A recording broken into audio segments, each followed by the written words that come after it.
Na, nababakabalin. Welcome to Where in Pampanga. Yes, for today's vlog, another premium restaurant dito sa may Sunset, Angeles City ang pupuntahan natin. Guys, dito sa Korean restaurant na to, kakaiba yung pagsaserve nila ng mga premium meat natin. And now, we want to show you more kung paano kami nabusog dito. Sasamahan niyo po kami. So tara, let's go!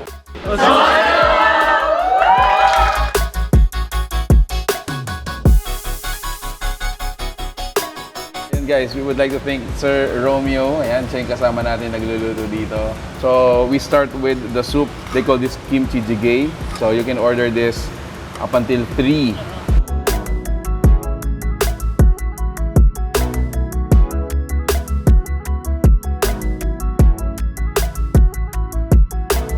Alright, so yun guys, luto na yung ating pork meat. Yes. So, yung sinerve nila sa atin, ito yung tinatawag nilang Pork belly. Ayun, guys. Included dito sa grill natin, meron siyang kimchi, at saka meron din siyang parang sprout o bean sprout. Kagandahan dito, naluto siya sa stone. Sabi nga nila, nakakadagdag dun sa Flavor. ng pork. And they suggest naman, if kayo naman yung mag-order ng beef, lulutuin siya through charcoal. Charcoal. Yun naman yung suggested kapag beef. Yes. Obviously, mapapansin nyo guys, sobrang kapal ng mga ano natin. Hindi to yung parang super thin slice. Imagine, this is how much? It's around 300 pesos. 300 pesos pa lang. Yes. Wow!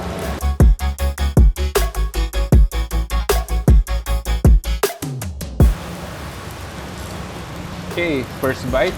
Tikman na natin. Minute. Sarap. Magandahan sa mga meat nila. Napaka-premium nila. Exactly. Same time talaga yung quality ng mga meat nila talagang superb. Yung first meat po natin is anchangsal po, outside skirt. So, best po siya if medyo medium rare po. Second po namin is salchisal po. This is flap meat po. Mas okay po yung meat niya. Kutsal po, chunk rib po. More likely, same lang po siya ng salchisal. Pero less fat po siya. Last one po is galbisal po. This is rib finger po. Pero boneless po siya. Chabisal.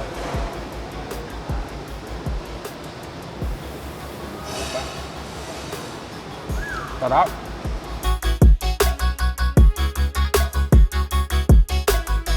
So this is cold noodles with soup. So meron silang dalawang klase ng cold noodles, yung with soup and yung dried. So ito is yung with soup naman.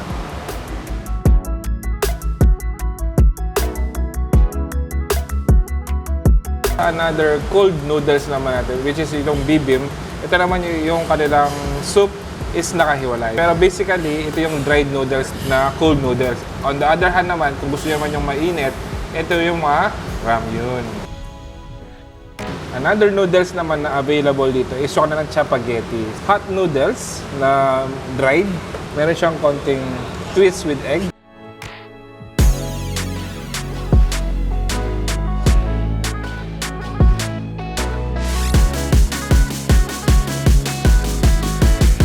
Again, thank you so much for being with us in this video. Mark, dito sa bagong restaurant na to, ano ba yung nagustuhan mo? Actually, nagustuhan ko, lalong-lalo na yung mga meat nila. Napaka-premium at the same time. Ito yung mga meat na talagang bagong-bago sa atin. Yes. Imagine, from frozen, linalagay nila sa water aging, tapos dry aging, then after it, ready to serve na. So, napakabagong pamamaraan ngayon on how they can actually serve yung mga premium meat. Yes. Pag-usapan naman natin ngayon, how does it work dito? Dito sa Hasok Senkujukan, so pagpasok mo, meron tayong 220 pesos charge per head. And that will be for the unlimited side dishes. Yes. Then, after nun, pipili ka ng mga meat. Kung anong gusto mo, it's either beef, pork, chicken, or duck. Available sila dito. Then, pupunta lang tayo doon sa cashier. So, yung cashier kukunin yung ticket or yung sticker. And that's nun, iluluto na natin. So, isa pang must-try sa mga lunch dishes nila is yung bulgogi. Yes. Napakasarap nun, guys. And then, for the noodles, yung Chapaghetti. Chapaghetti. Ang sarap nun. All in all, yung mga dishes po natin dito are served premium. Yes. ito, ibahin natin sila. Napakasarap, napaka-premium ng mga... And at the same time, yung lugar, Napakaganda. napakaganda din siya. So, Hason Seng Pujukan Restaurant is located dito sa may Philam Highway, Angeles City. And they are open from 11 a.m. to 12 midnight, Yes. Monday to Sunday. So, ang landmark na hahanapin nyo guys, napakalapit niya dun sa trade school. Yes. Diba? Ayan. Ayun. So, guys, if you like the food you saw in this video, please give it a thumbs up, share it with your friends.